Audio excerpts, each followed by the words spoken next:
Hutan Bangka Belitung, yang juga menjadi rumah bagi ikan-ikan endemik yang unik, merupakan bagian yang penting dari ekosistem yang perlu dijaga dengan baik. Keberagaman hayati yang dimiliki hutan ini tidak hanya mencakup flora dan fauna, tetapi juga mencakup spesies ikan yang hanya dapat ditemui di wilayah Bangka Belitung.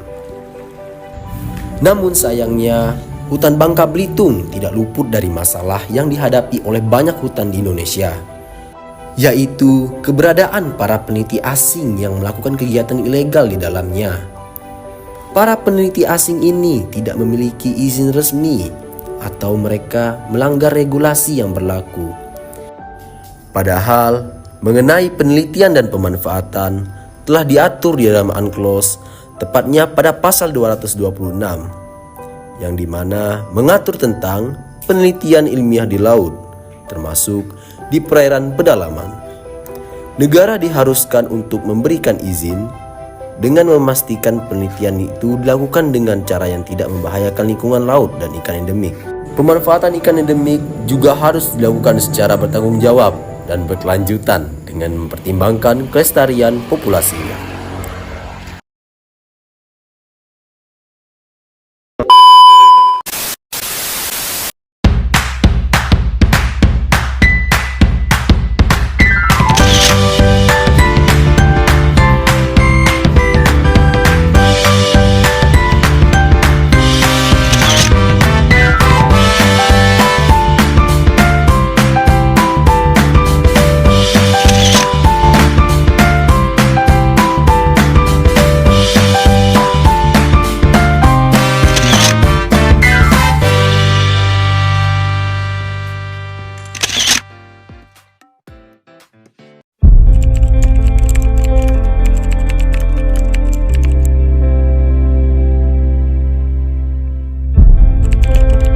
Pada kesempatan kali ini, kelompok kami berkesempatan langsung untuk mendatangi suatu yayasan yang melindungi ikan endemik yang ada di Kepulauan Bangka Belitung.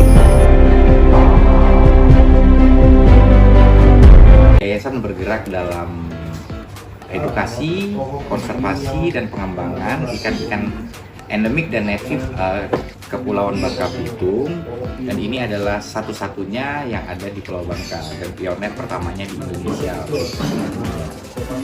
Jadi ini satu-satunya. Jadi di sini kalian bisa melihat juga ada spesimen-spesimen hidupnya. Kalian juga bisa nanti mencari keterangan mengenai apa saja sih ikan endemik yang ada di sini. Jadi ada semua di sini, dan kita akan berbagi pengetahuan. Apa yang kami tahu, insya Allah akan kami berikan ke kalian.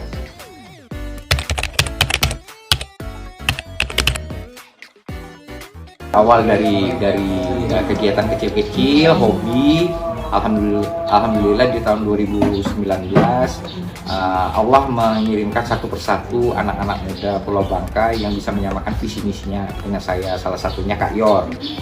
Jadi kita samakan visi misinya, akhirnya terkumpul beberapa orang, kita dirikan yayasan dengan legalitas hukum yang kuat di tahun 2021-nya dari 2019. Nah, kegiatan kita apa? Kegiatan kita di sini kita mendata perairan, mendata ikan-ikan yang ada.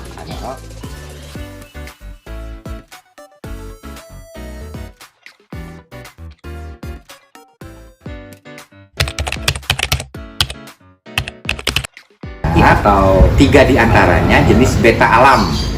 3 jenis beta alam. Yang pertama itu beta scaleri, kepala unggor, beta scaleri atau kepala unggor. Terus kita punya kepala atau beta chloropharum nama ilmiahnya, dan kepala mirah itu beta benggala. Terus selain dari 3 tadi, kita punya 2 jenis gurami kecil. Dengan nama ilmiah Paroscrominus disneri dan Paroscrominus julianae. Nah, terus yang keenam kita punya jenis Cyprinid, ikan endemik keluarga dari Cyprinidae atau ikan seluang.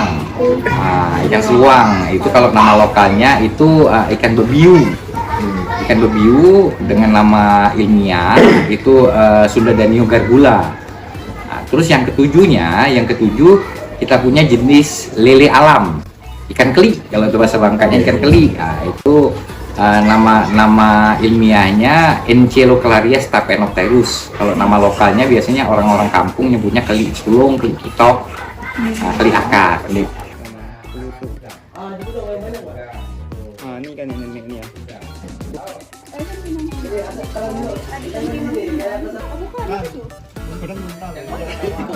Ini makan tawar.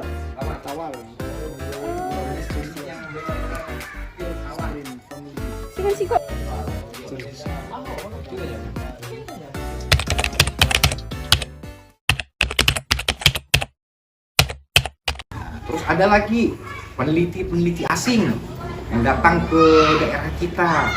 Mereka datang meneliti, mengambil spesimen, tapi izin mereka menggunakan paspor turis. Itu jelas satu kesalahan, dan itu adalah tindakan kesalahan yang sama seperti tindak kejahatan ikan, sama seperti pencurian ikan-ikan laut tadi, sama.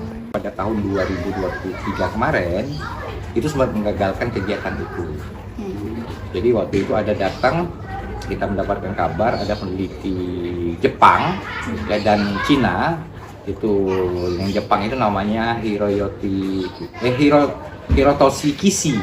Nah, kalau Jepang itu Hirotoshi Kishi, yang Cina itu Wen Tianxi. Jadi dia datang ke sini memanfaatkan masyarakat setempat untuk ke habitat. Mereka ambil data habitat, mereka ambil spesimen sebanyak-banyaknya. Tapi alhamdulillah kita gagalkan dan ditangkap dan dideportasi, dan izin penelitian ke Indonesia dicabut selama-lamanya. Itu sudah berhasil.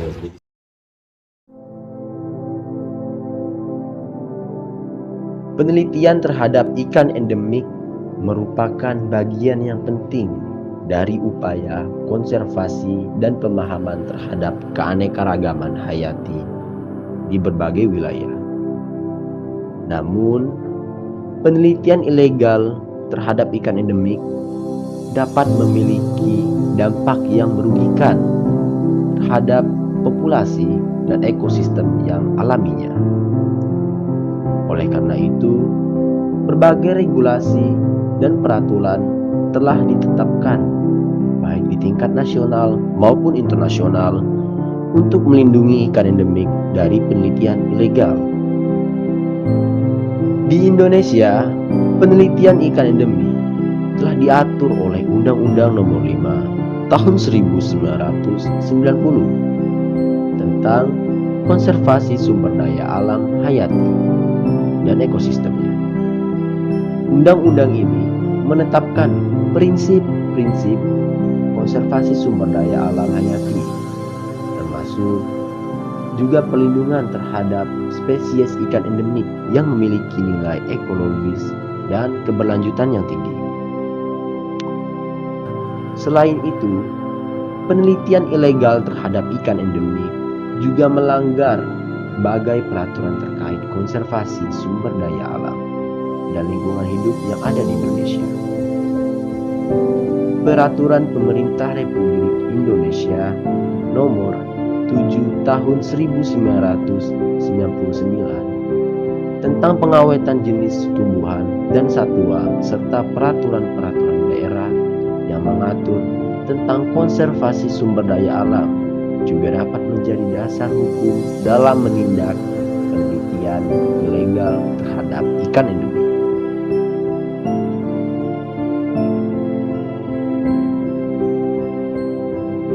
Pada tingkat internasional, berbagai konvensi dan perjanjian juga mengatur tentang perlindungan terhadap spesies-spesies daripada ikan endemik. Konvensi Keanekaragaman Hayati dan Konvensi CITES atau singkatan dari Convention on International Trade in Endangered Species of Wild Fauna and Flora adalah bentuk contoh dari konvensi internasional yang bertujuan untuk melindungi keanekaragaman hayati, termasuk juga ikan endemik, dari aktivitas ilegal para peneliti yang tidak memiliki izin untuk meneliti ikan-ikan endemik. penelitian ikan endemik yang ilegal dapat menyebabkan kerugian ekologis yang sangat serius, termasuk penurunan populasi dari ikan endemik, kerusakan habitat dari ikan endemik, dan gangguan ekosistem yang lebih luas. Oleh karena itu, penting bagi semua pihak, termasuk peneliti, pemerintah, dan masyarakat, untuk mematuhi regulasi yang berlaku dan melakukan penelitian dengan itikat yang baik, serta dengan memperhatikan prinsip-prinsip konservasi. Dengan adanya regulasi yang ketat dan penegakan hukum yang efektif, diharapkan penelitian terhadap ikan-ikan endemik dapat dilakukan secara yang bertanggung jawab, berkelanjutan, dan sesuai dengan prinsip-prinsip dari etika penelitian. Kepedulian terhadap keberlanjutan sumber daya alam dan keanekaragaman hayati merupakan tanggung jawab kita bersama dalam menjaga kelestarian alam bagi generasi kita yang akan datang nanti.